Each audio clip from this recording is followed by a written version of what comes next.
Om Gyan-timirandhasya Gyananjana Shalakaya Chakshurunmilitam Yena Tasmai Shri Gurave Namaha. Shri Chaitanya Manobhishtam Sthapitam Yena Bhutale Swayam Rupa Kadamayam Dadati Swapadantikam Vandeham Shri Guru Shri Yuta Padakamalam Shri Gurun Vaishnavanscha Shri Rupam Sagrajatam Sahagana Raghunathan Sansajivam Sadvaitam Savadutam Parijana Sahitam Krishna Chaitanya Devam Shri Radha Krishna Padan Sahagana Lalita Shri Vishakhan Vitamscha He Krishna Karuna Sindhu Deenabandhu Jagatpate Gopesha Gopika Kanta Radha Kanta Namostate Tapta Kanchana Gaurangi Radhe Vrindavaneshwari Vrishabhanu Sute Devi Pranamami Haripriye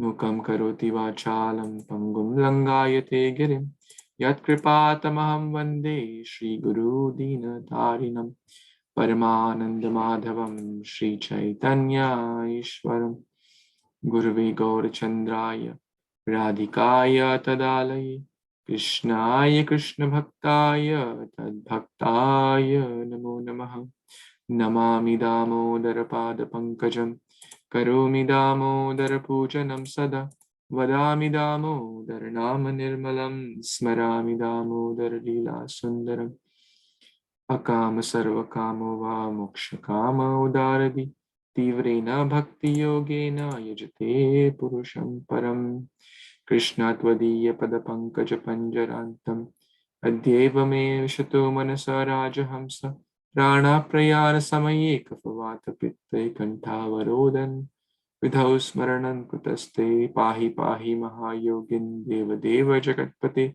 Nanyam Tvad Abhayam Pashe Yatra Mrityu Parasparam Hare Krishna Krishna Krishna Hare Hare Hare Ram Ram Ram Hare Hare Namo Vishnu Padaya Krishna Pristhaya Bhutale Srimate Bhakti Vedanta Swami Niti Namini Namaste Saraswate Deve Gauravani Pracharini Nirvishesha Shunyavadi Paschata Deshatarini. Hare Krishna, dear worshipable devotees, thank you so much for taking out your valuable time to, in this holy auspicious month of Kartik, Damodar month. We all know that any spiritual act done in this month has unlimited times more benefit. So who would be not such an intelligent person who would not want to take advantage of this auspicious holy time where a little act done of bhakti will reap unlimited results? So all of you are certainly very, very intelligent souls who are taking your valuable time to read Bhagavad Gita, to understand Bhagavad Gita, and to live by the principles of Bhagavad Gita. Not, many people are interested on a Saturday morning to get up and get ready for the Bhagavad Gita study. So my special gratitude to all of you. I see Anita Mataji, Rashmi Mataji, Ramchand Mohan Prabhu and family, Sampada Mataji, Purbi Roy, Vipul Roy Prabhu, Nita Avani Vedehi, Aparna Mataji, Lakshay, Vijaya Mataji, Avinash, Vijaya Mataji. There's two Vijaya Matajis, that's wonderful. And Priyanka Mataji, thank you so much. And it is very interesting to observe here that generally, women have so much soft heart towards the Lord. And out of the 14 people, more than 10 are, ladies joining.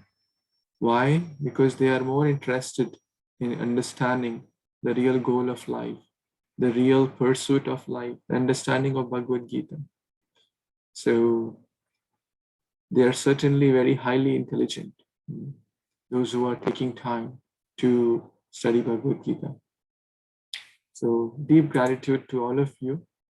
Last week we studied chapter 7, and we are in the section of Bhakti Yoga, the core of Bhagavad Gita, the middle section from chapter 7 to chapter 12 is about Bhakti Yoga. And we discussed with the nice acronym HEAD. H is for hearing, E is God is everywhere, how we can understand through different energies.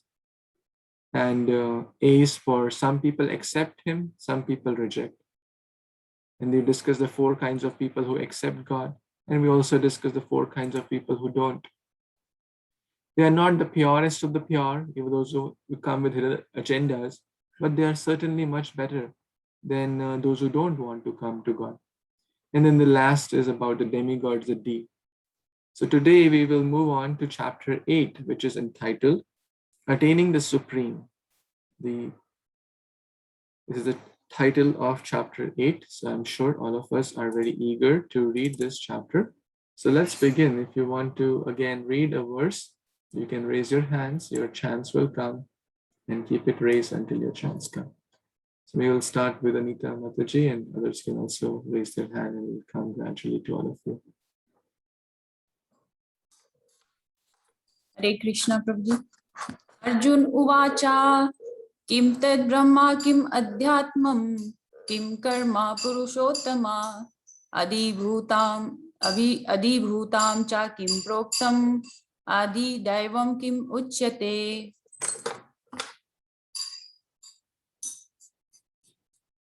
Arjuna inquired, O my Lord, O Supreme Person, what is Brahman? What is the self?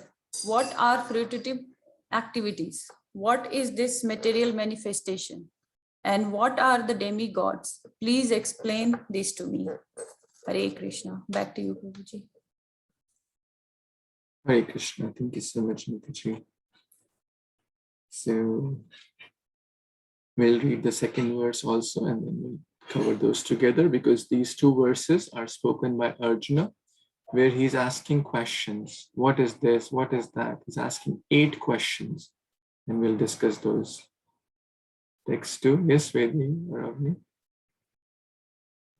Hare Krishna. Adiyagna katam kotra dehe asmin madhusudana prayana kalicha katham neyosi niyatatmabhi. Who is the Lord of sacrifice, and how does he live in the body, O Madhusudan? And how can those engaged in devotional service know you at the time of death? Hare Krishna. Thank you so much. So here are the 8 questions. 5 questions Arjuna is asking in the first verse. What is Adi? Kim Tad Brahma? What is Brahma? Kim Adi? Adhyatmam. What's Adhyatmam? These are the words used by Krishna in the last few verses of chapter 7. So Arjuna is trying to ask those questions. So we see Bhagavad Gita is basically a question and answer dialogue. In life also we have a lot of questions in life, right? Will I get a job? Will I pass the exam? Will I get food? Will I get dinner? If I'm sick, when will I get cured? When will I get my phone? When will I get my... Everyone, Srimad Bhagavatam explains, everyone is asking questions from morning to night. Whether human species or animal species, everyone is asking questions. But the questions which are pertaining to the absolute inquiry of life, they are lokamangala. They are for the benefit of everyone. So this question Arjuna is asking, he is not asking when will I get my job, when will this war get over, he's asking absolute inquiries of life which every intelligent person must ask. And he's not asking simply as a friend. Arjuna has addressed the Supreme Lord, this is from the first purport, as Purushottama, which means that he was putting question not just, I am talking to my friend, hey, what do you think, which car I should buy? That's like a, friendly question, not really very meaningful from the absolute inquiry of life. But this is a sincere seeker. asking to the Supreme Personality of Godhead, not just as a friend, but the Supreme Person, knowing him that he is the supreme authority, able to give all the definite answers. So very, very important whom we should ask these questions. We should ask Krishna and his bona fide representatives, Guru, Sadhu, and Shastra.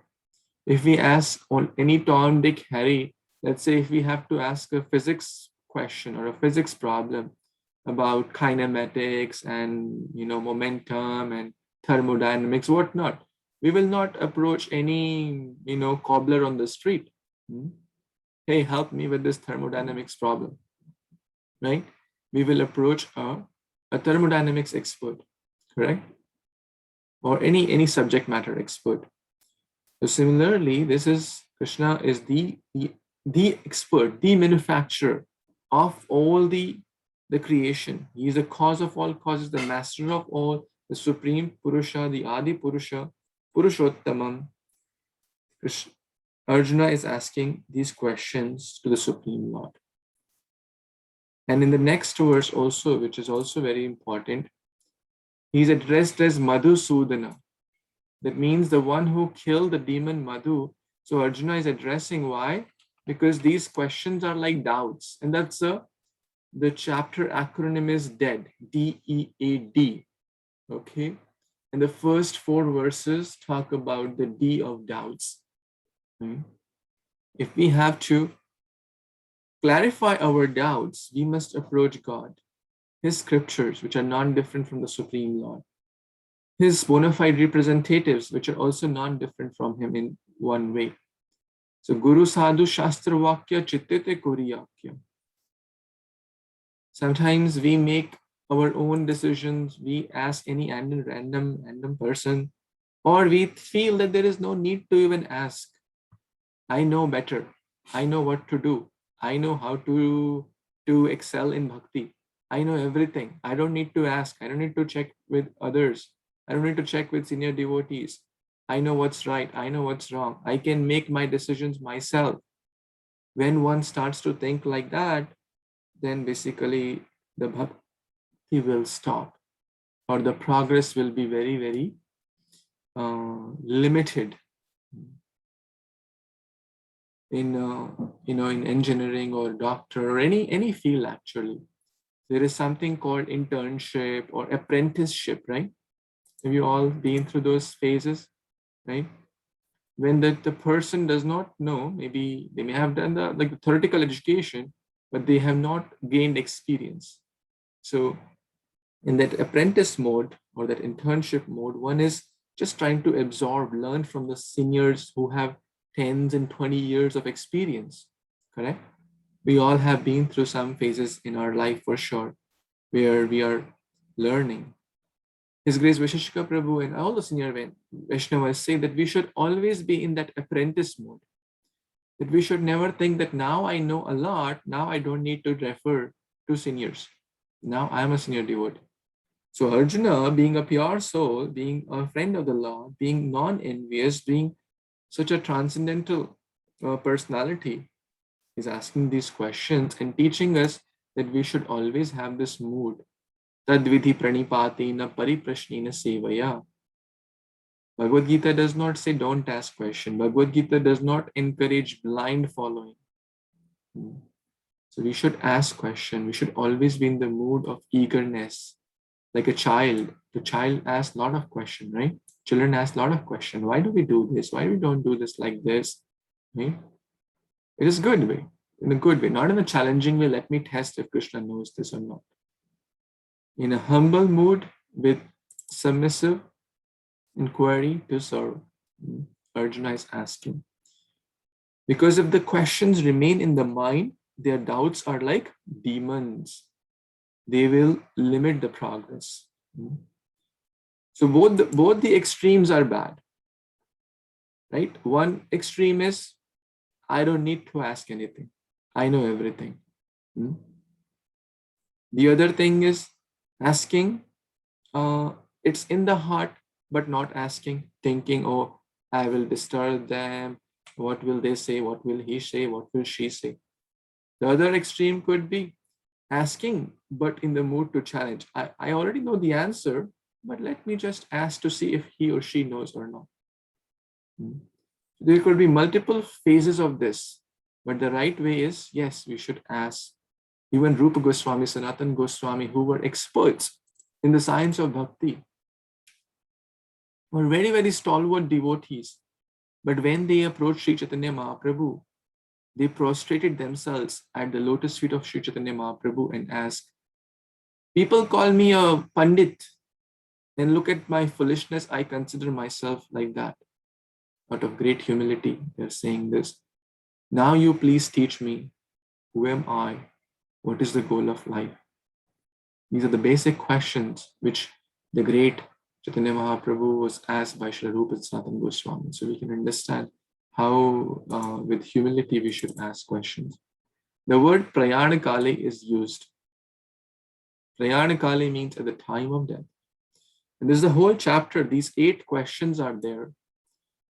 And out of those 8 questions, the main question is about the time of death. How can those engaged in devotional service know you at the time of death? At the time of death means prayana kali. Shri King Kulashekar Alwar says in a very nice verse, which if you want to learn, you can certainly learn. One of my favorite verses. Prabhupada quotes it hundreds and hundreds of times in his talks, purports, and Bhagavatam Chaitanya Charitamrita.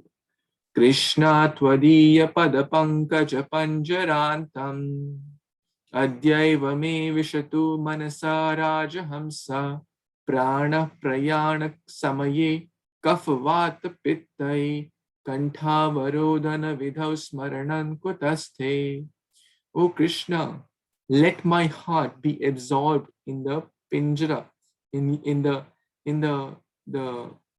let you be me in my consciousness. Let you always be in my consciousness. Because he knows what you're going to talk about.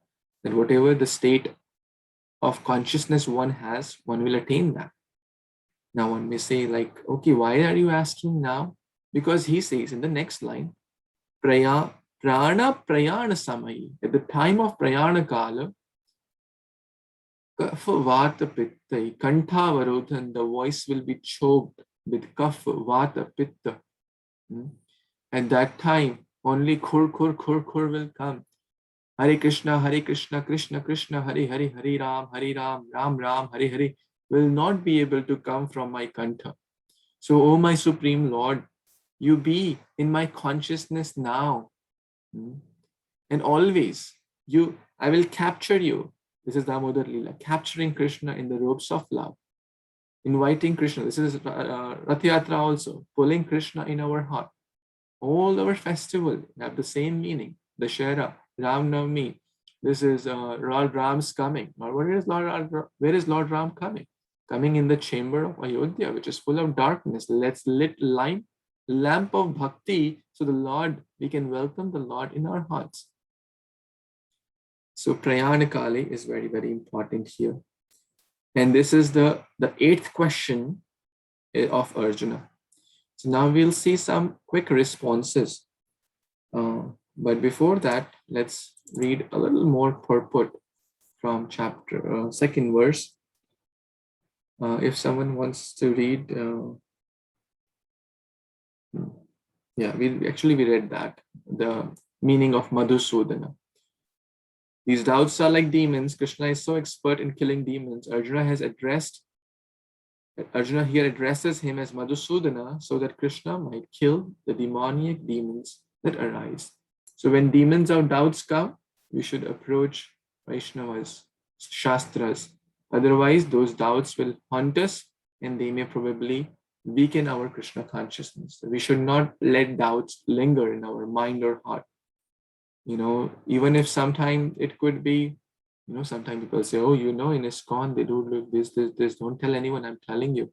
Sometimes some Vaishnavas or envious people may sow the seeds of doubts, right?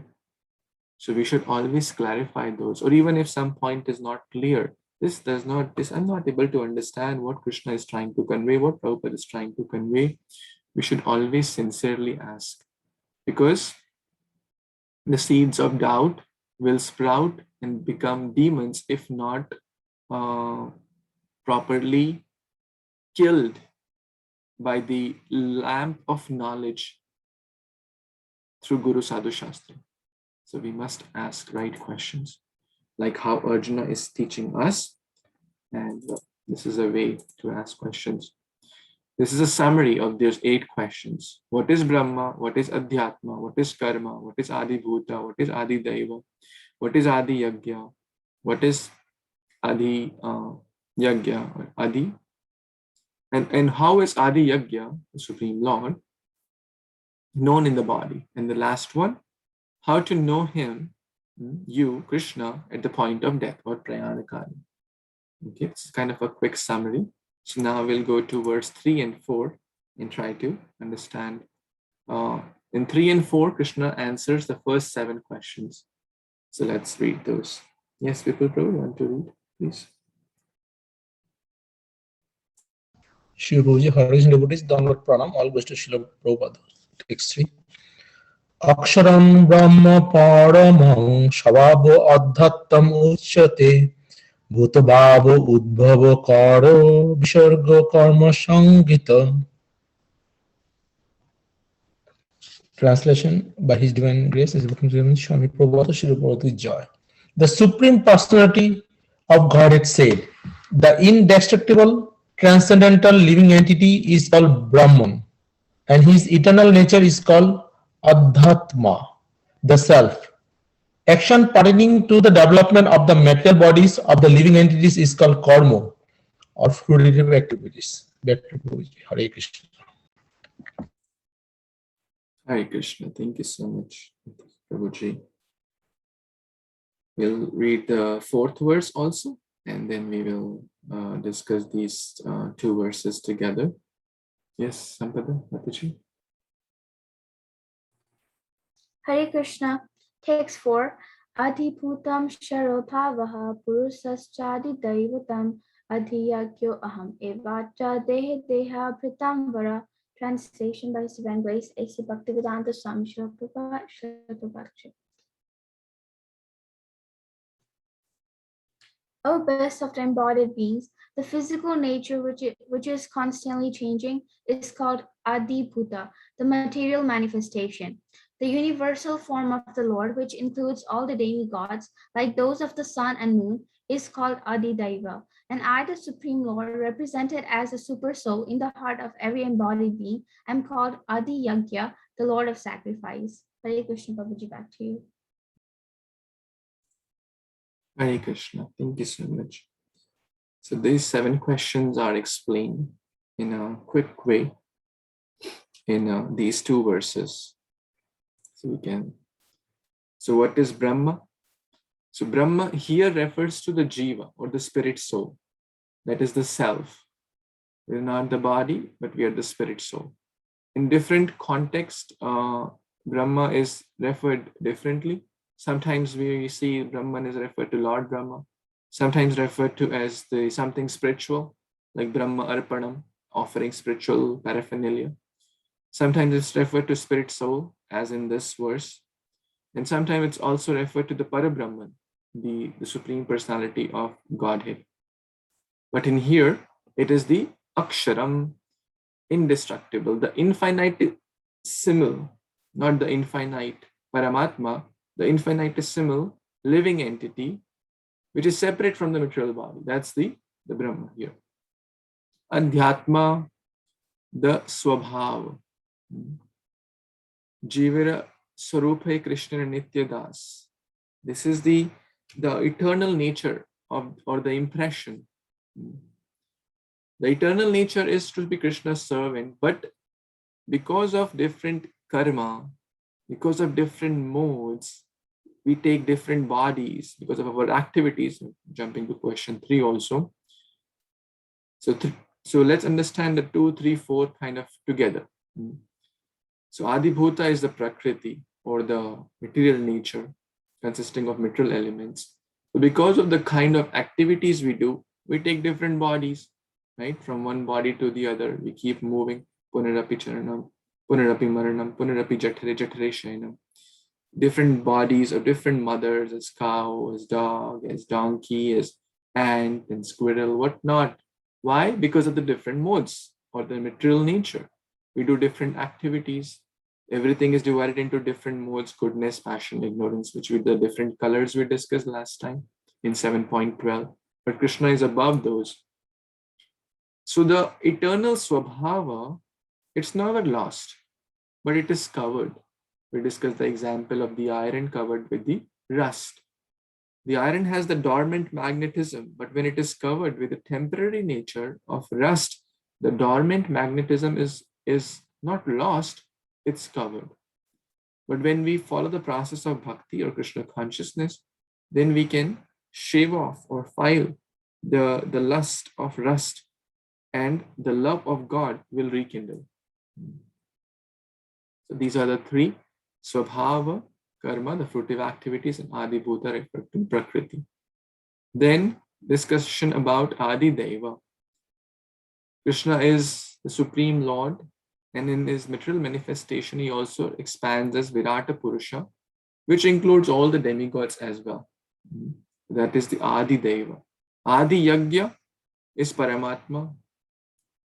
So Vasudeva Paramakha, Vasudeva Parakriya, Vasudeva Parayoga. So there's a nice verse in the Bhagavatam, Canto 1, Chapter 2, I believe. Vasudeva Paramakha, he is the real beneficiary of all the yagyas. Bhoktaram yagya tapasam sarva loka maheshwaram. I am the enjoyer of all these sacrifices. The universal peace formula, I think in 5:29. Which verse is it? All the Bhagavad Gita scholars are here. Bhoktaram yagya tapasam 5:29. Okay, I will give you. Yes, Prabhuji.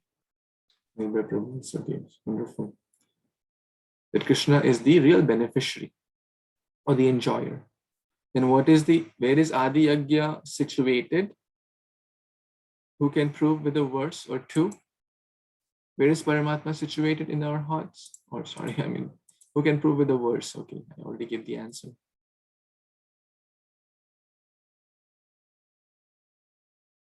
15:15, 18:61. Two verses. Ishvara sarva bhutanam hrideshe Arjun tishtati. Wonderful. Hridadeshe, in the region of the heart. And what is 15:15? Lavani?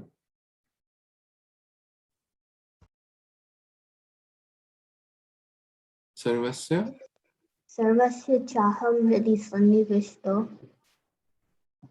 vadasmatar jnanam apohanamscha vedescha sarver ahameva vedyo vedanta krid veda vid eva chaham. Wonderful.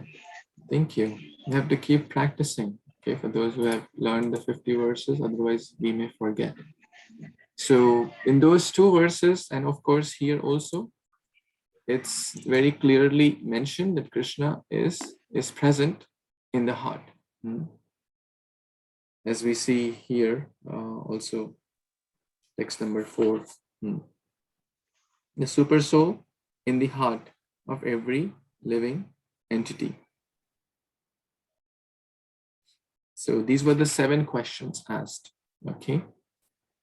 And question number 8, how can one know Krishna, or me, or you here, Arjuna is asking, how can we know you at the time of death?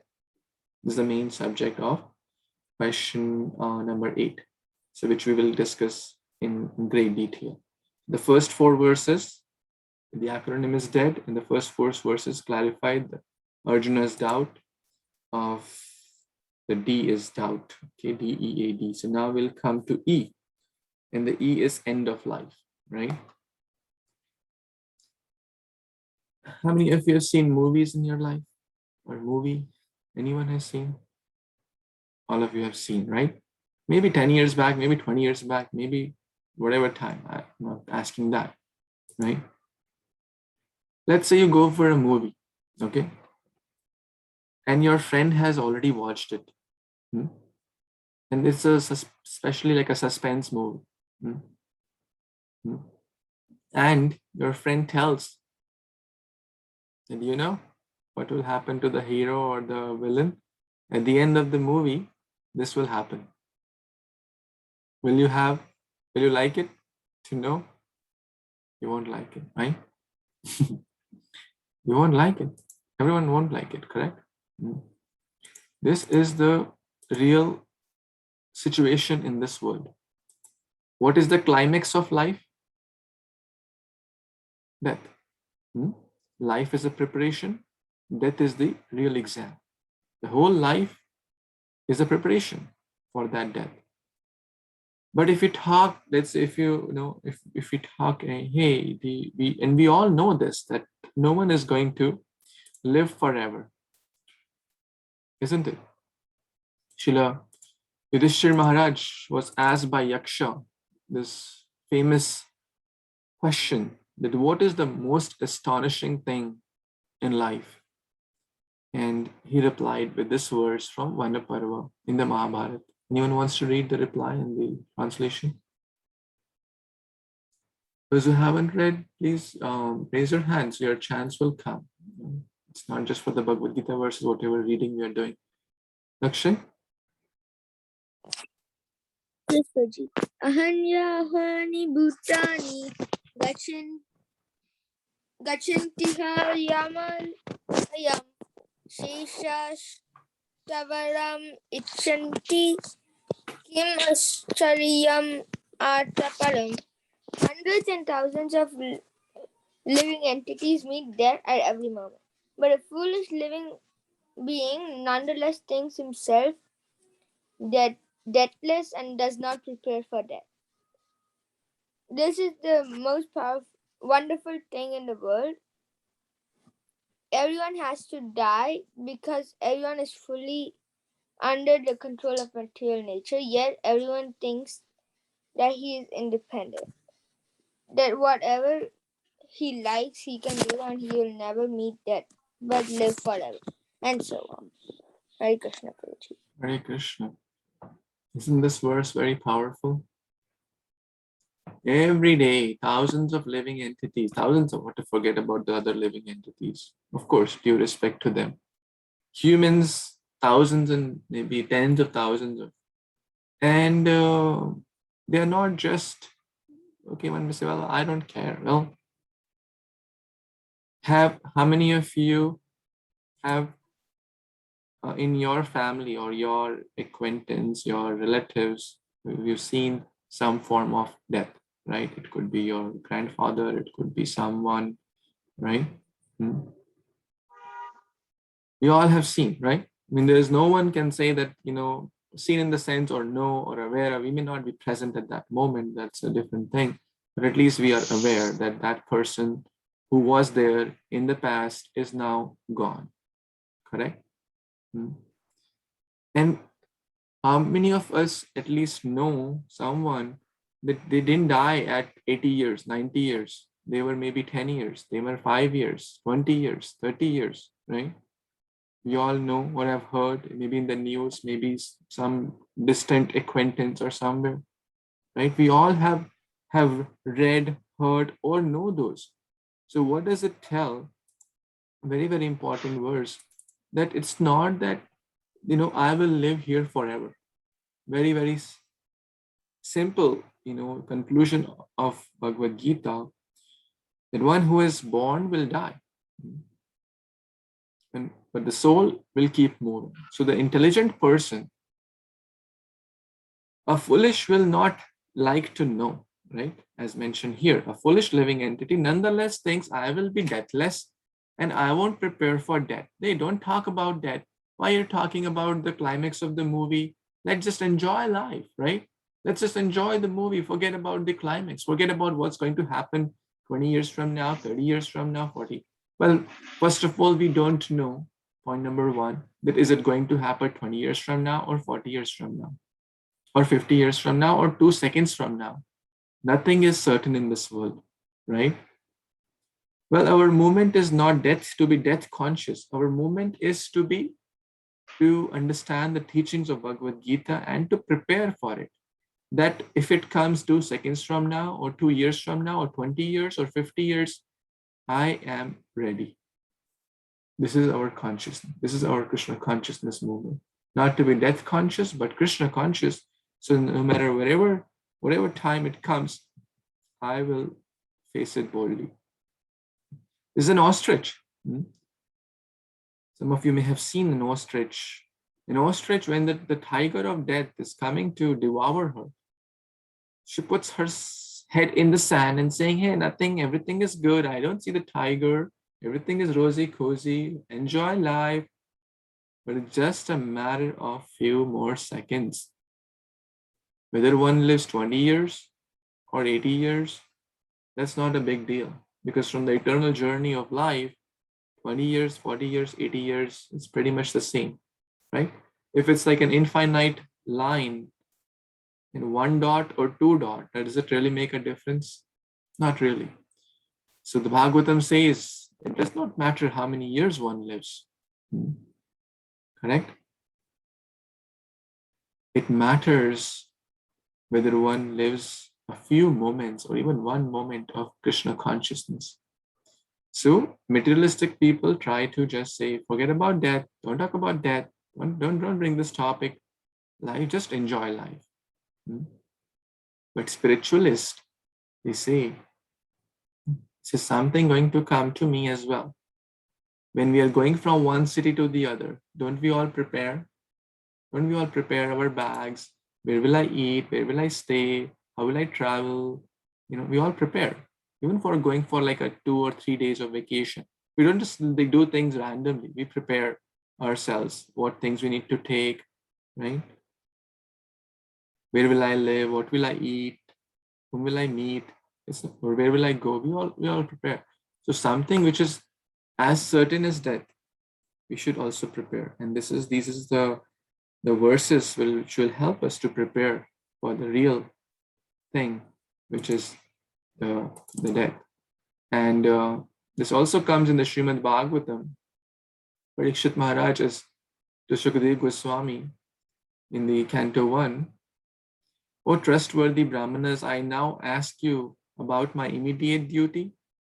Please, after proper deliberation, discussion, analysis, tell me the unalloyed duty of everyone in all circumstances, and specifically of those who are just about to die. So the entire Srimad Bhagavatam is practically based on this question. And what is the real duty? And the answer is same, because the duty for someone at all times and duty for one who's about to die is same. Why? Because we don't know when the death will come. Everyone is old, right? If I ask, let's say, I don't want to put names here, but so-and-so Mataji, they'll say, okay, I'm 30 years old. Okay, so-and-so young kid, I'm 7 years old, right? If I ask Lakshya, they'll say maybe I'm 11 years old. If I ask someone, in the senior group, I'm 59 years old. Everyone is old. We don't say I'm 7 years young, I'm 20 years young, I'm 40 years young, although in the heart we may think like that. But the life tells us. Parnamataji, you were saying something? You unmuted yourself.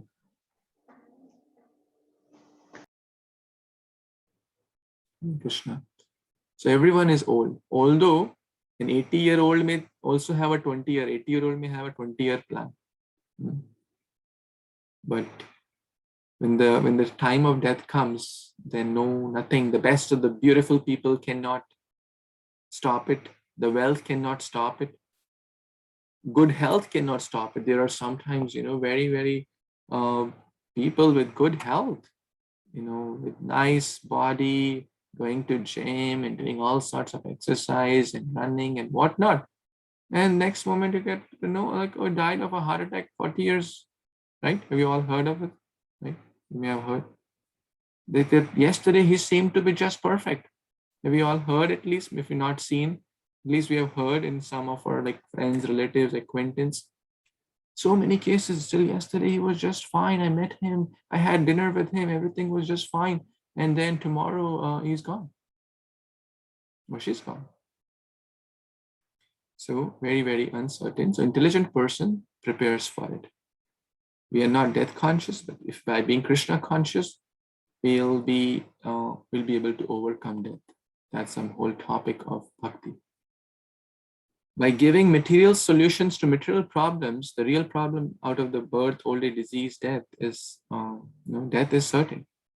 So the real problem, these four main problems, and by adopting a spiritual solution, which Bhagavad Gita is recommending, we will be able to free ourselves from the cycle of birth and death. And this is the real process to overcome death. So now let's see what is that process, what Bhagavad Gita is recommending, by which we can overcome death. Okay, let's do text number 5. In text 4, I just want to emphasize on one line of the purport. Of course, every line is very, very important. But this analogy of two birds is shared here. So, the Supreme Personality of Godhead seated beside the individual soul, the Atma and the Paramatma. The Lord is the witness of individual soul's activities and is the source of soul's various types of consciousness. So Krishna is watching each and every activity one may perform. He will not interfere until we surrender to him. Until Arjuna surrendered in Bhagavad Gita 2.7, Krishna didn't say a word. Okay, you say go left, I'll go left. I'm your driver. You say go right, I'll go right. You say take me in the middle of the armies. Okay, I've brought you in the middle of the armies. Now see. The super soul gives the individual an opportunity to act freely and witness his activities. So I think last time Radhana Mataji asked this question, right? And we discussed that the Lord gives the freedom. The Lord is not restricting us. Even after speaking the entire Bhagavad Gita to Arjuna, Krishna said, Yatha Ichtatha Kuru, do as you feel like. I'm not going to restrict you. But based on the activities you choose, you are paving your future. I won't restrict you, but you don't have the right to choose the reactions. You have the right to choose the actions. Reactions, I will decide through my energies. Okay, text 5. Yes, Aparna Mataji, please, want to read?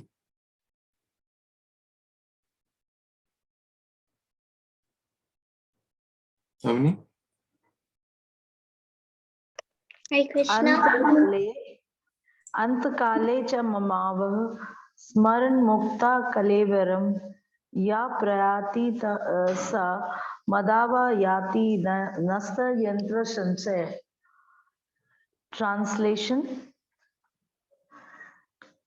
and who perform at the end of his life, quit his body, remembering me only at once, attains my nature. Of this there is no doubt.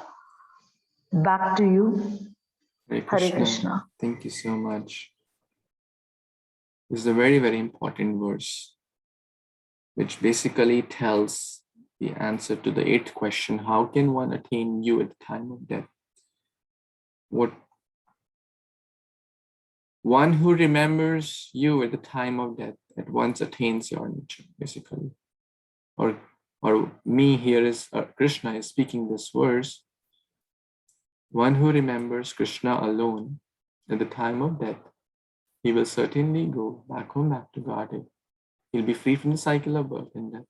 Of this, there is no doubt. Asamshayaha na asti atra samshaya. Of this, there is no doubt. So we should not have doubts in the words of the Supreme Lord. Let's read a few lines from the purport. So the point is remembering Krishna. Smarana, Shravanam, Kirtanam, Vishnu Smaranam. Amongst the 9 limbs of Bhakti, Smaranam is one of them. So let's read from here. Anyone wants to read? We'll read the entire purport from here. Vinita? Hare Krishna. The word smaran, remembering, is important. Remembrance of Krishna is not possible for the impure soul who has not practiced Krishna consciousness in devotional service. Therefore, one should practice Krishna consciousness from the very beginning of life. If one wants to achieve success at the end of his life, the process of remembering Krishna is essential. Therefore, one should constantly, incessantly chant the Mahamantra, Hare Krishna, Krishna Krishna, Hare Ram, Ram Ram, Hare Hare. Lord Chaitanya has advised that one be as tolerant as a tree. Taporapi his nuna. There may be so many impediments for a person who's chanting Hare Krishna. Nonetheless, tolerating all these impediments, one should continue to chant Hare Krishna, Krishna Krishna, Hare Hare, Hare Ram, Ram Hare Hare, so that at the end of one's life, one can have the full benefit of Krishna consciousness. Hare Krishna, thank you so much. So many very, very deep lessons are there in this small purport. If one thinks, oh, okay, Krishna is saying, at the end of one's life, if one remembers me, he will come to me. Very simple, right? It may sound very simple. But what will one remember at the time of death? What will one remember? Anyone? Yes, Sampath. Their property or their money, their business, their child, their family. Okay, good, very nice. Anyone else wants to say? What will one remember at the time of death? Nirbhay Prabhu, want to share? Hare Krishna, Prabhuji. So whatever we have been thinking throughout our life, whatever has been our attachments throughout our life, that is what we will remember, because that comes naturally. When we are in trouble, we'll be remembering the things we are most attached to throughout this life. Very nice, thank you. Can anyone give any proof from the scriptures? Anyone? Yes, Vedi? The king who I think was like a big devotee, I can't remember his name, but had like adopted a baby deer, and when he was like dying, that's what he remembered. He turned Very into good. a deer. Yes, his name was Bharat Maharaj. And then he became a deer because the deer was very dear to him. So whatever is very dear to us, as Sampada Mataji said, if property is very dear to us, then the Kailash story, we had a drama on this Kailash. Kailash, for him, property, his family was very dear. So he became a dog in the property, then later a snake in the property, and then, was continued his birth with tied to the property. The other example is Ajamil. His youngest child, Narayan, was very dear to him. He didn't call the Supreme Lord Narayan, but his child, he was calling as a child, Narayan, Narayan. But Krishna is very merciful that he thought he's calling him. There are so many examples. One other story I'll share. One time there was a businessman. He had a business of cloth. And he was so attached to his business that, even at the age of like 80 years, he was so attached. And at 80 years, the body does not function so well. There are a lot of challenges. Just to move the body is very difficult. Go from one place to the other. But he was attached to the shop. He was attached to his shop, his cloth shop. And his kids thought to do something, Baba is getting old now, he is 80 years now, still he has so much attachment to the shop. What should we do? They called different pandits, different guru, different Bhagavad Gita scriptures, but he was like hell-bent. Because old habits die hard. Therefore, what is Prabhupada saying here? Therefore, one should practice Krishna consciousness from the very beginning of life. right? From the very beginning of life, one should practice Kumar Acharit Pragya. From Kumar Avastha,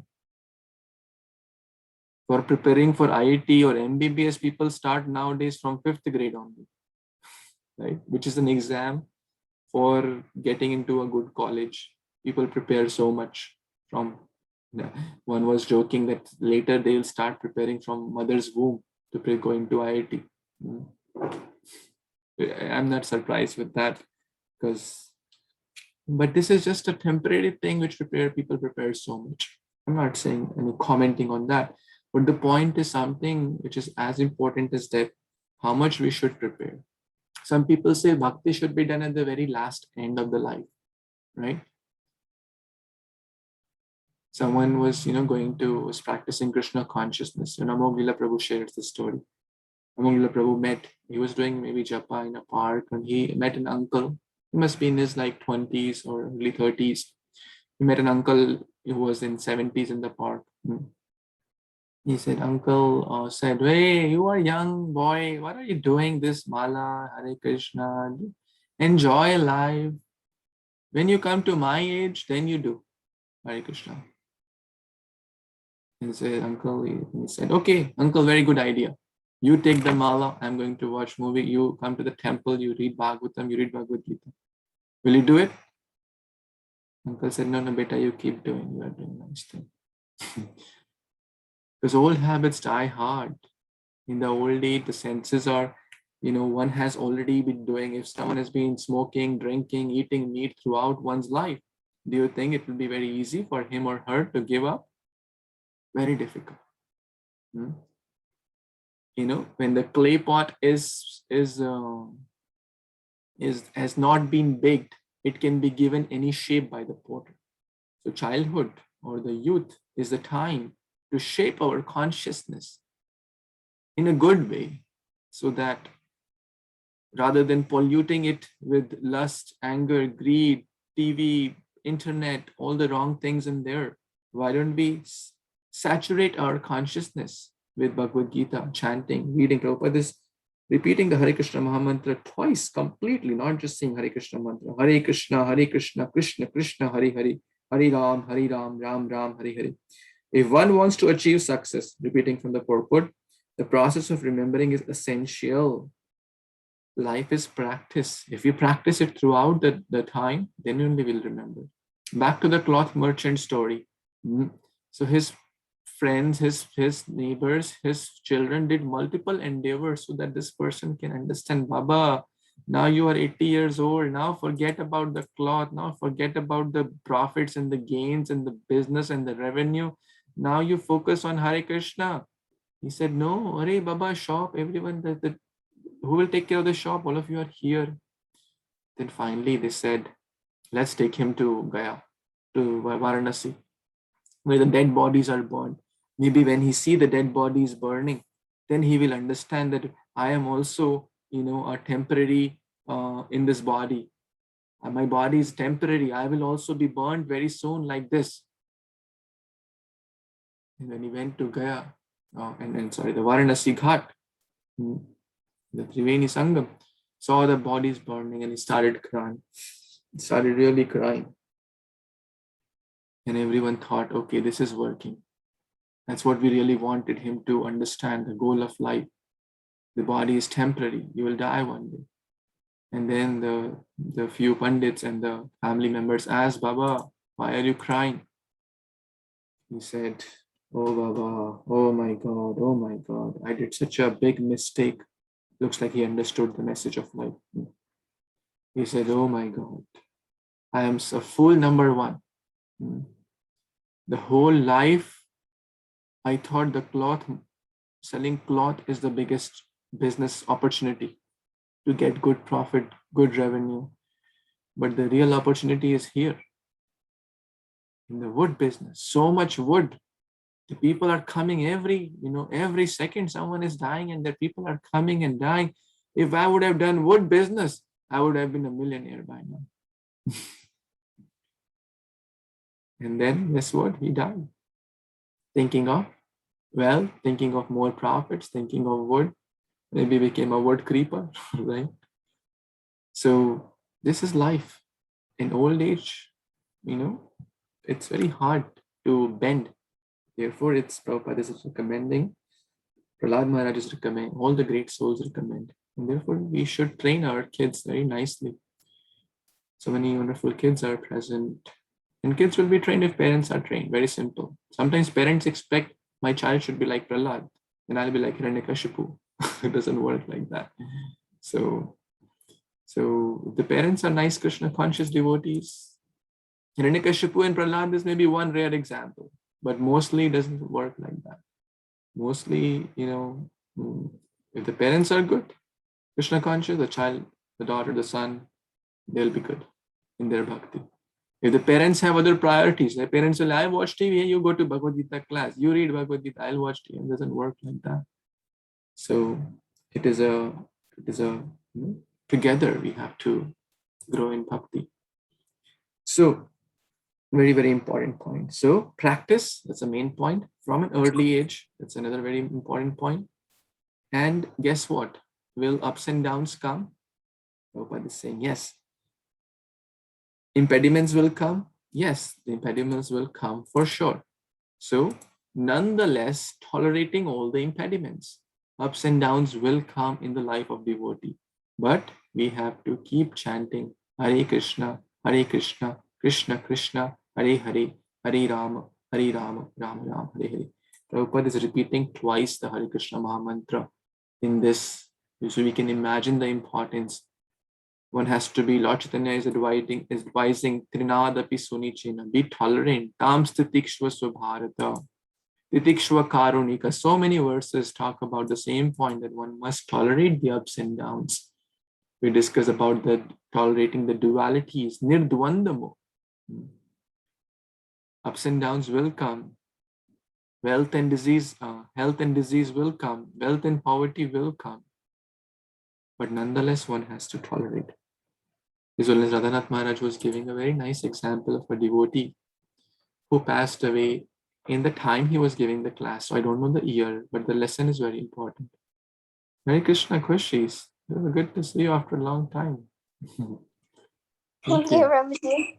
Thank you for joining. I just saw the live stream, so I just joined. We are so grateful to you to see you live. So, yeah, His Holiness Radhanath Maharaj was telling a story. This young lady, maybe in her early 30s or late 20s, she developed some form of disease. And it was like a terminal disease. She knew she had very less time, but she was born to devotee parents. From the very early childhood, she was so attached to Krishna. She was so attached to Krishna and the chanting of the holy name. In all her room, she would have notes, like sticky notes we have, kind of this to remind ourselves of important things. She would have always remember Krishna, never forget Krishna. Don't fall in the trap of Maya. Don't forget to read Bhagavad Gita today. Don't miss on your japa. Never eat outside other than Krishna Prasad. So she would always surcharge her consciousness, practicing throughout her life. And then, in 30 years, when she was in the hospital, Maharaj was also there for some time. Her parents were telling Maharaj that she was in a state, like in a coma or in a surgery. I don't know the exact medical terms and the situation, but she was unconscious. And for a moment, she gained consciousness. And she asked her mother, who was besides her, Mama, can I get my bead back? Can I get my bead back? So she got her bead back, pressed it very close. The bead bag also contained a gift from her Guru Maharaj, Nath Maharaj, and her japa beads, which are also given by the Maharaj. She pressed it very close to her heart, and then she gave up her body. Now, it's so deep to remember that in that moment, one could have thought of million things in life. What will one think of? Whatever one has been practicing throughout one's life. But she thought of Krishna, she thought of her japa, she thought of the holy name, which is not different from Krishna. And that person, as Krishna says here, One who quits his body remembering me alone at once attains my nature. Of this there is no doubt. This is Bhagavad Gita. This is Krishna consciousness. Remembering Krishna throughout, whether one lives for 30 years, 40 years, 50 years, 60 years, 70, 80, that's not important. That is not in our control. Can anyone say for certain how many years one is going to live? No one can say that. What is in our control is how we live, whatever time we are living. And Sri Kuresh, one of the disciples of Sri Ramaracharya, used to talk to Varadraj, the Supreme Lord, like, what if someone is not able to remember God at the time of death? He may or she may have done a lot of bhakti throughout their life. But what if they're in a coma? What if they're in surgery? What if they die, kind of they're not even able to chant Hare Krishna? What if they're not surrounded by devotees chanting Hare Krishna? Then the Supreme Lord in Vara Puran says, Yadi kafvat dosha, yadi kaf adi dosha, madbhakta na cha mam smaret, aham smarami madbhakta nayami paramam gatim. Yadi kafvat adi doshena madbhakta na mam smaret, aham smarami madbhakta nayami paramam gatim. Due to some ailment, due to some disease, due to some, let's say, coma, cancer, whatever disease, devotees also go through all these. If my devotee who has practiced throughout life, but at the end is in a condition that they cannot remember, Krishna says, Aham smarami mad bhakta. I will remember my devotee, Nayami paramam gatin, and take him or her to the topmost destination, back home, back to God. Of this there is no doubt. On the contrary, one throughout the life has not practiced bhakti, and one thinks, I will die in Vrindavan. Vrindavan is a very holy place. As I know, I've heard from senior devotees, artificially arranging like that will also not work. Guess what? One was taken to Vrindavan thinking that he is all terminally ill. He spent 10 days in Vrindavan. Of course, will get some spiritual benefit. But the consciousness, even in Vrindavan, could be thinking of some samosa in Delhi, or property in Delhi, or some fight in Delhi, or some relative, or somewhere else in the world. I'm just giving Delhi as because Delhi is close to Vrindavan. So many people think that I will take my uncle and let him give up his life in Vrindavan. So 10 days pass. He was supposed to live only 10 hours, but 10 days pass, he didn't die. And on the way coming back, on the highway, he died. So it does not work like that. But if one leaves one body anywhere, if one has practiced Krishna consciousness, one will go back home, back to God. This is Krishna's promise. So important, practice, start early. Practice, practice, practice. Tolerate, tolerate, tolerate. Humility, humility, humility, and chant Hare Krishna. These are the main lessons from this verse. Any thoughts, comments, additions, corrections?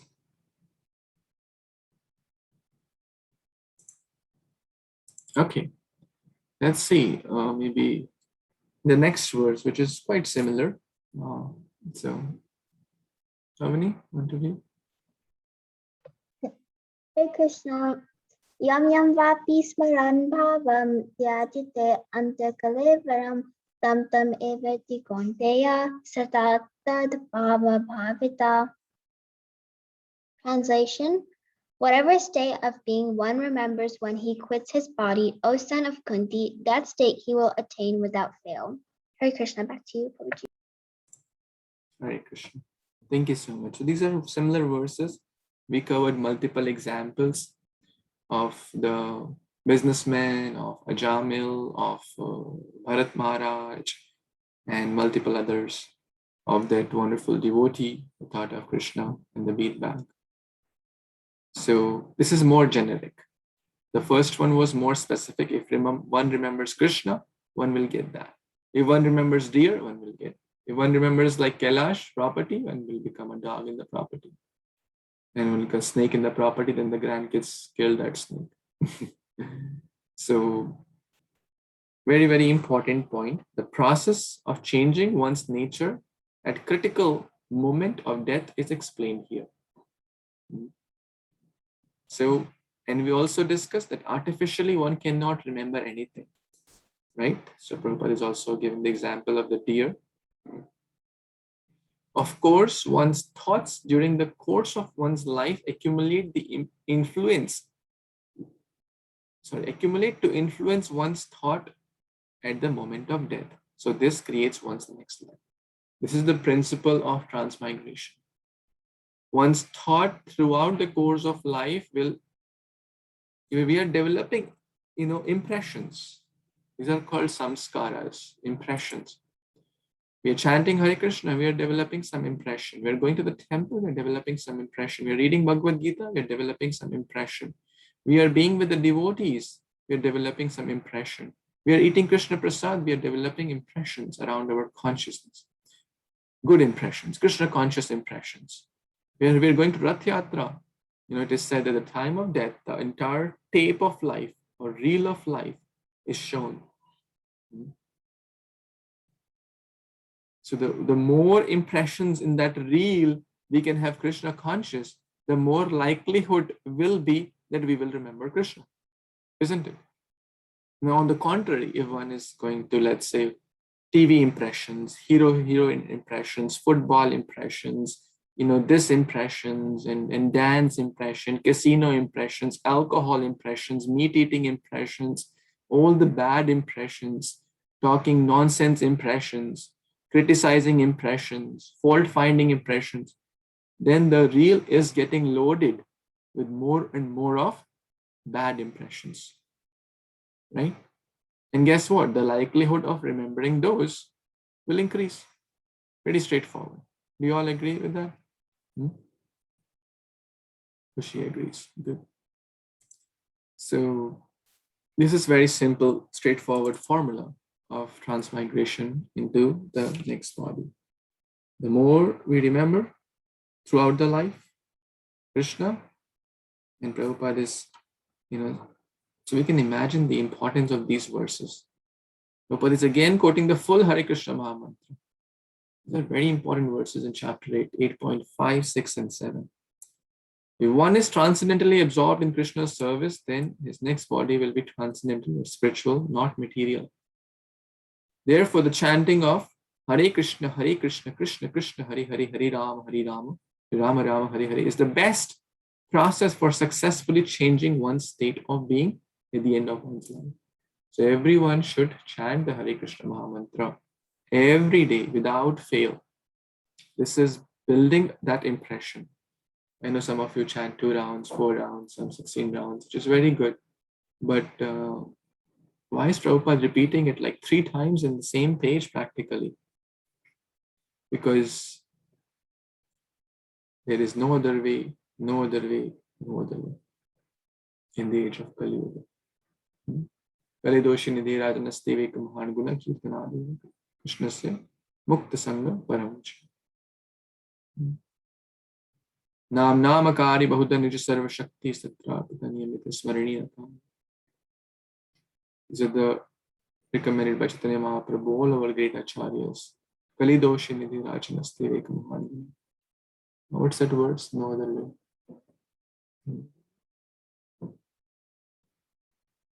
Remember? Remember Prabhu? Remember?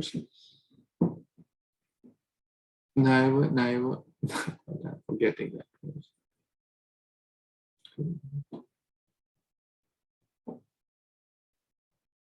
Okay. I think we paraphrase the essence that there is no other way in this age of Kali than to the chanting of the holy names. The best process for Prabhupada. So now, text 7. Anyone? Karina, you want to read? Or Kushi, you want to read? Maybe you both read, you share. One can read the verse, one can read the translation. Kushi, you want to start with the verse? And Karina will read the translation. Okay, Prabhuji. Tasmat sarveshu kaleshu mamanusmarayudhya cha mayarpita mano buddhir mame veshyasi asamshaya. Wonderful. Hare Krishna Prabhuji. Translation by His Divine Grace A.C. Bhaktivedanta Swami Prabhupada Srila Prabhupada Ki Jai. This instruction, therefore, Arjuna, you should always think of me in the form of Krishna, and at the same time carry out your prescripted prescribed duty of fighting.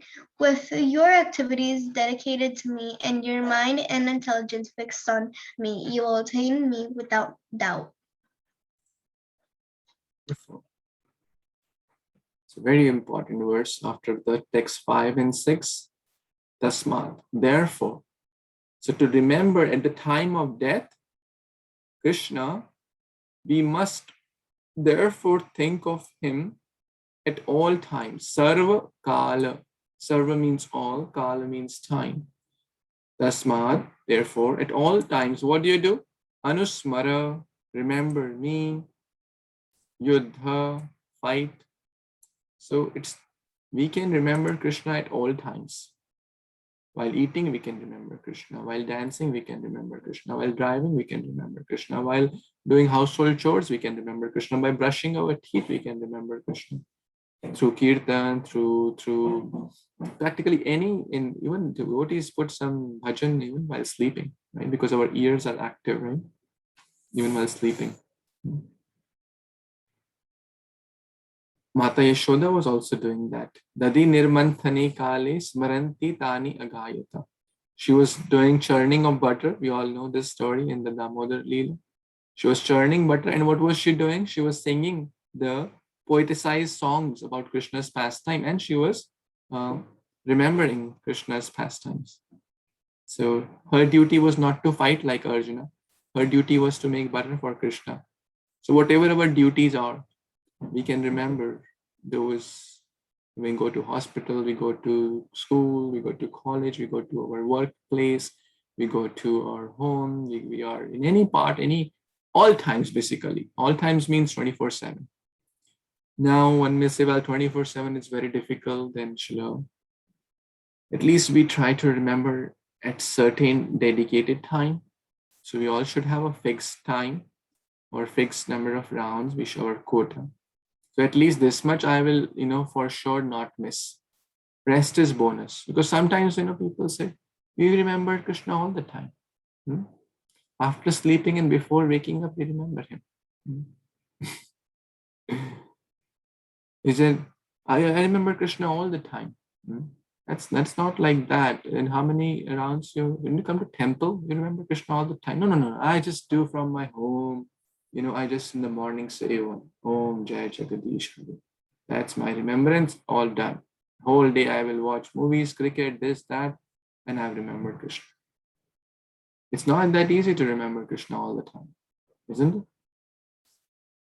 What to speak of when we are actively trying to remember, it's hard. For example, when we're chanting, the mind goes in different ways. But we are practicing to chant. We're not even actually chanting, we're practicing to chant Hare Krishna. So that one day we can purely chant Hare Krishna without distractions, the pure names of God. So we should have a fixed schedule that I will chant Hare Krishna, I'll read this Bhagavad Gita or Bhagavatam, or I'll do Sarti every day, or I will read one verse every day. Some fixed regime should be there. Because Prabhupada also mentions practice does not mean when I'll feel like. If someone has to win an Olympic medal or someone has to become a doctor or engineer, it's not that, okay, I will practice if I feel like. They have a very strict schedule, isn't it? Even in schools, college, some of you may be in some sports team. There's a fixed schedule to practice. If you don't show up, then you're not going to excel in that sport or excel in that academics or anything for that matter. I remember I used to play a lot in my early childhood. So my teacher, they say at 4:30 you have to be in the court to practice, and I would be there. 4:30 a.m. I wish I would have been chanting Hare Krishna at that time, but I didn't know, and whatever, God's arrangement. So I would drive my bicycle, get up at 4, pick one other person, and go to that sports center to start practicing. That was the regime. Practicing for the tournament, to win the tournament, right? Or for good. That, so basically we will win the tournament of life when we practice sincerely every day, or the game of life. This is the art of living and the art of leaving. When we live in a Krishna conscious way, we'll certainly leave the body and go back home, back to Godhead. So of this there is no doubt.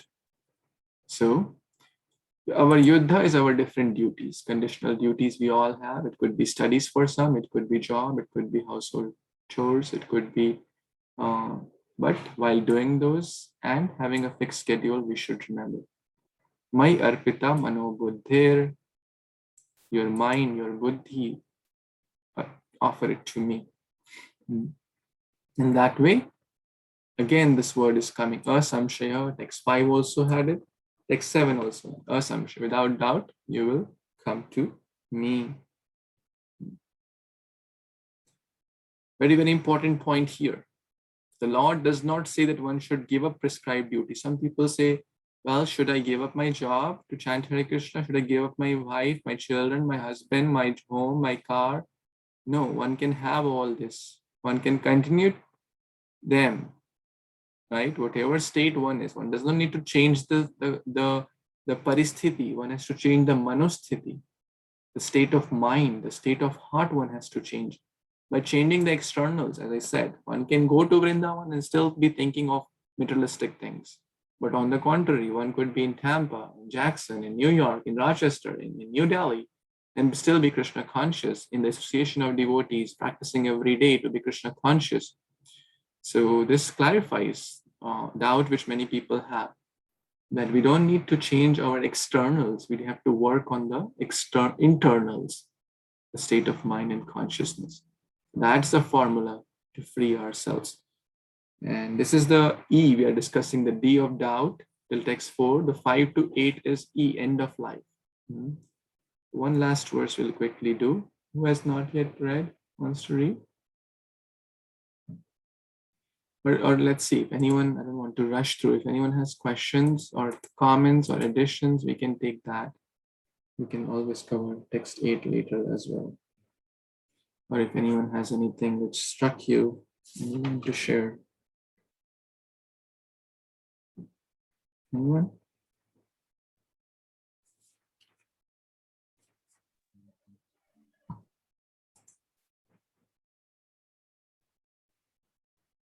Did someone unmute to speak, or I'm not sure?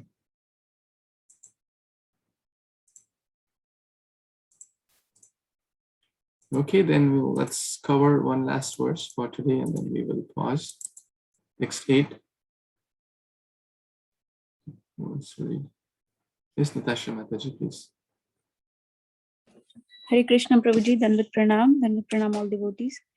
Abhyasa yoga yuktena chetasa nanyagamina parmam purusham divyam yati parthanuchintayan. Hare Krishna. Translation by His Divine Grace, Srila Bhaktivedanta Swami Prabhupada, Srila Prabhupada ki Jai. He who meditates on me as the Supreme Personality of Godhead, his mind constantly engaged in remembering me, undeviated from the path, he, O Partha, is sure to reach me. Hare Krishna. Hare Krishna. Thank you so much, Mataji. So 5 to 8 verse talk about the end of life, and basically the conclusion is to remember Krishna in an undeviated way. Chetasa na anya gamini. That means anya means other things. If we are thinking of 100 other things, then our mind will not be focused, right? Vyavasayatmika buddhir ekeha kurman bahushaka inantascha buddhayo avyavasayina. We have to remember, like this is my thing. If the mind goes in the practice, you have to bring it back, right? You have to bring it back. Multiple times we have discussed this point. During the practice, there will be sometimes I don't feel like doing. Whether we feel like or don't feel like, you have to think of the higher goal through our intelligence and continue practice. In the practice, sometimes the mind will give various excuses also. The mind will try to trick us. Let's not practice today. Let's take it easy. Then we will miss on our goal. So the importance of remembering every day, like a military regime. Prabhupada always say, practice means military regime, like a discipline. Disciple means to live under discipline. It's not that one day, in military or any profession or any expertise, you won't want to go to a person who has been trained for one day and then he missed 100 days and then again one day and then he missed. Would you like to go to such doctor who is callous and didn't pay the hard work to be there? No, firstly, one cannot get there. Even if one gets there, one will not know what to do. So practice, practice, practice. By this practicing of chanting, practice of chanting, the hearing, sound vibration, the Hare Krishna Maha Mantra, we have to engage our ear, tongue, mind, and all are engaged. So this is very important, how to chant properly. Prabhupada is sharing. Our tongue has to vibrate the holy name, Hare Krishna, Krishna Krishna, Hare Hare, Hare Ram, Ram Ram, Hare. Ear has to hear that, and the mind has to be absorbed. So basically, conscious chanting. These days, everyone talks about being mindful, being conscious, putting our chetana there, chetasa. Basically, chetasa na nigam. While eating, we are eating. This is a secret for good relationships, to be mindful of what we are doing. Relationship with Krishna, relationship with the holy name, to putting our mind and heart there, not just chanting for the sake of chanting, not just chanting and thinking of when will this end, not just chanting and watching TV. That will have very minimal effect.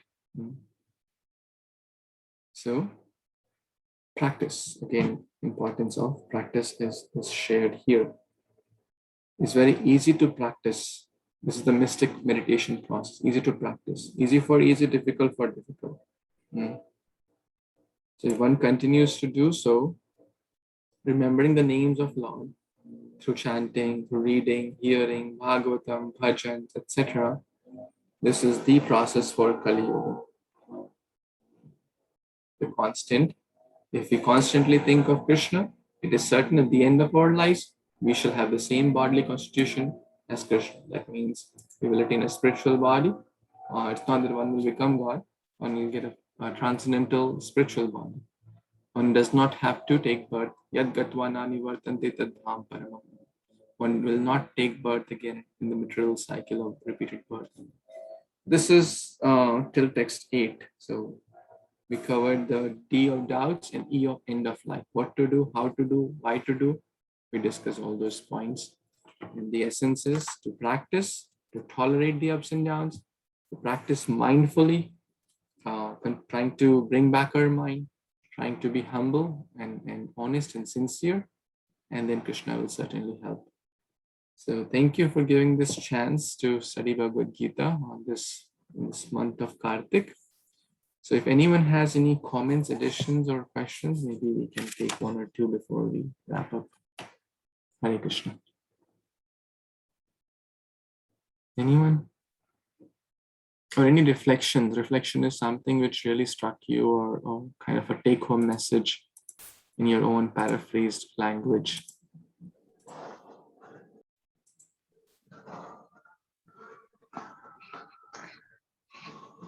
Anyone has something to share?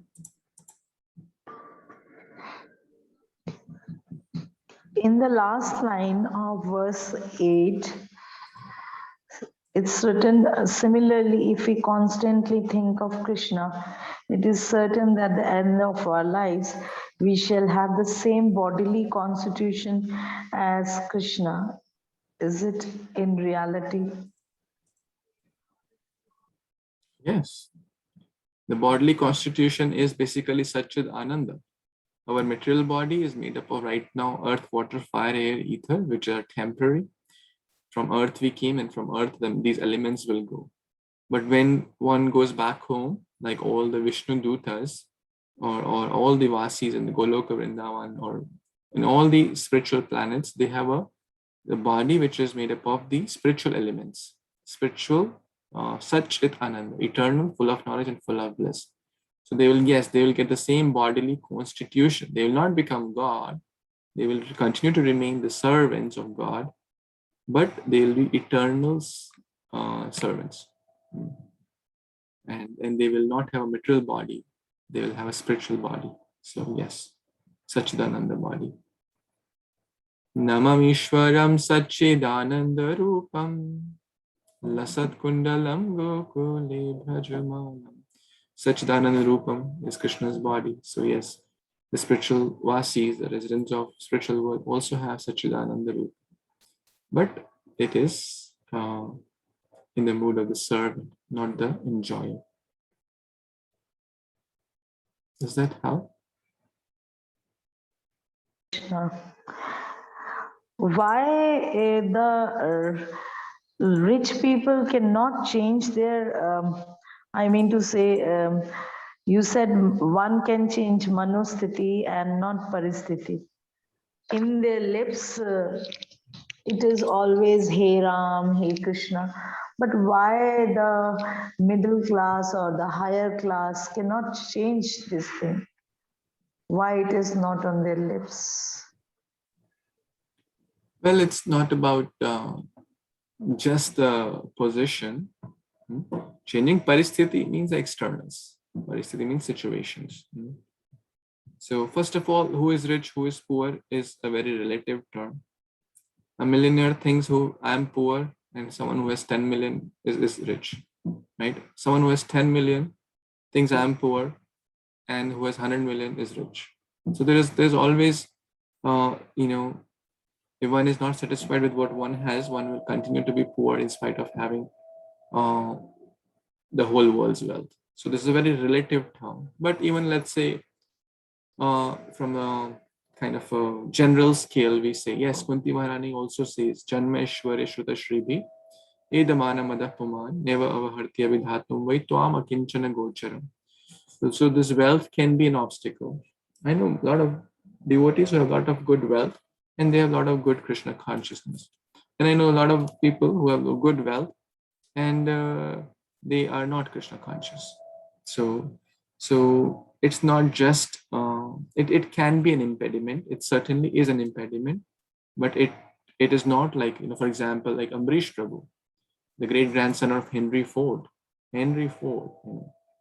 So he's a Prabhupada disciple. He's using the wealth for a good cause. To build temple, like Temple of Vedic Planetarium, giving millions of dollars, thousands and hundreds and thousands of dollars. So the point is that yes, wealth can be an obstacle when the desire is to just me and my family, selfish. But when the same wealth is used for Krishna consciousness, at least a portion. Now, what portion? That is up to one individual and a lot of other factors based on their sincerity, based on their faith in Guru, Sadhu, Shastra. At least some portion, whether it is 1% or 0.1% or 10%, 20%, 50%, that's, we're not going there. So if it is used, then it will be helpful. Otherwise, the same wealth will become a cause of bondage. Then we discussed the story of, it's a very nice drama also. This story of, who was that? The Brahmana whose wealth became a cause of difficulty. So generally, wealth makes us think, I can buy anything. I can buy any car. I can buy any home. I have a lot of wealth. I have a lot of good contacts. I'm the enjoyer. I have a lot of servants serving me. See, I'm better. I'm the master. So those propensities may come up. They certainly come if one is not using the wealth properly. And I can go anywhere. I can purchase any flight ticket and get anywhere. So then that's why it is said it can be an obstacle. So, but if one is careful, that this is not my wealth. This is Krishna's property. I'm a caretaker. I must use. If God gives us more, we should not increase the standard of living. We should increase the standard of giving. Great devotees mentioned that. Very important point. Because if we continue to increase the standard of living, then even someone earning $1 million can be a broke. And there are, like in America, 80% of the people have huge debts. And they live just on, although they may be earning very handsome salary, but they're still in debts. Why? Because of lifestyle. Their lifestyle is so high that just for the basic needs they need a lot. Again, that's a very big topic, but the answer is, when it's small, that it can be an obstacle if one develops artificial controlling, enjoyer, proprietor mentality, forgetting Krishna. Krishna bholi sei jivanadir bahirmukh ate maya tare de samsara dukh. The root cause is forgetfulness of Krishna. Whether one is rich or poor, both can be miserable. Vishwanath Maharaj says, a poor person, a beggar can be proud of his blanket. My blanket has 2 holes. Your blanket has 4 holes. I am better than you. Torn blanket, living on the street, still can be proud. Does that help?